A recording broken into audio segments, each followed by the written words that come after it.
Je vais faire mon 12e Dakar, donc quelque chose de magique pour moi parce que c'est vrai que je commence à avoir une expérience qui est quand même très importante et c'est vrai que aujourd'hui le partager avec d'autres pilotes c'est quelque chose de super, mais c'est vrai qu'avant tout j'y vais pour gagner, j'y vais pour me battre devant et je sais que ça va être un combat très dur parce que des jeunes pilotes arrivent très vite, mais j'ai beaucoup d'expérience, beaucoup d'atouts cachés et je vais les mettre à profit pour me battre devant. Je veux vraiment remercier David d'avoir accepté que son team, cette année, pour l'année 2015, soit présenté ici, chez lui à Nice, et dans ce temple du sport.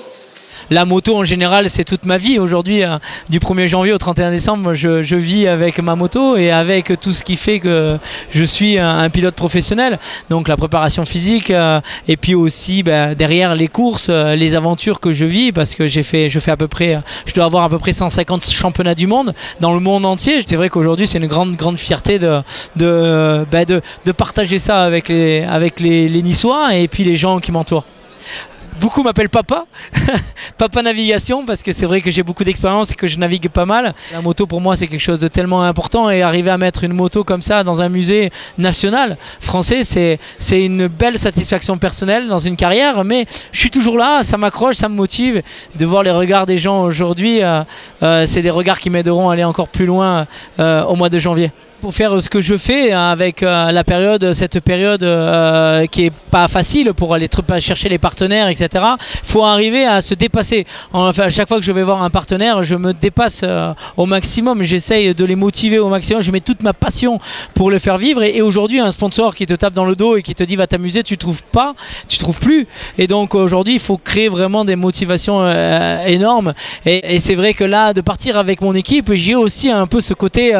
Il faut que je leur montre le chemin, il faut que je sois moi droit dans mes bottes, haut, et c'est vrai que j'ai pris beaucoup de hauteur, beaucoup de force avec eux parce qu'il faut que je sois là, leur montrer que c'est moi le meilleur, c'est moi le patron du team et c'est une belle motivation.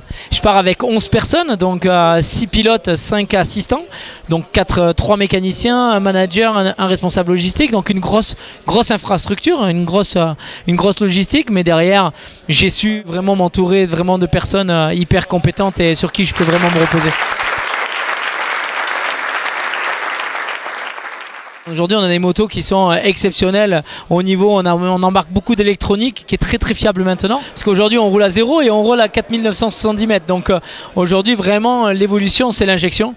Il fallait vraiment travailler ça. Bon, c'est la mécanique, mais on a des motos très performantes. J'ai fait 5 épreuves de par tous les temps et plus le Dakar, et je me suis pas arrêté une seule fois sur la piste. Et je voulais le souligner parce que c'est vrai que c'est quelque chose d'important. C'est quelqu'un qui mesure pas son temps et qui est là à fond derrière moi, et c'est très important cette complicité. Et c'est vrai que je voyage avec ma ville accrochée sur moi et sur ma moto, et c'est vrai que c'est une grande histoire, ma moto et moi. C'est vrai qu'on a une motivation sur le Dakar qui est exceptionnelle parce qu'on sait combien ça coûte, on sait les partenaires qu'il y a derrière, on sait les gens qui rêvent à travers nous, et toute cette petite chose fait qu'on est hyper motivé pour aller encore plus loin. Je te remets le drapeau de ta ville pour que tu puisses le porter haut et fort sur ce continent américain.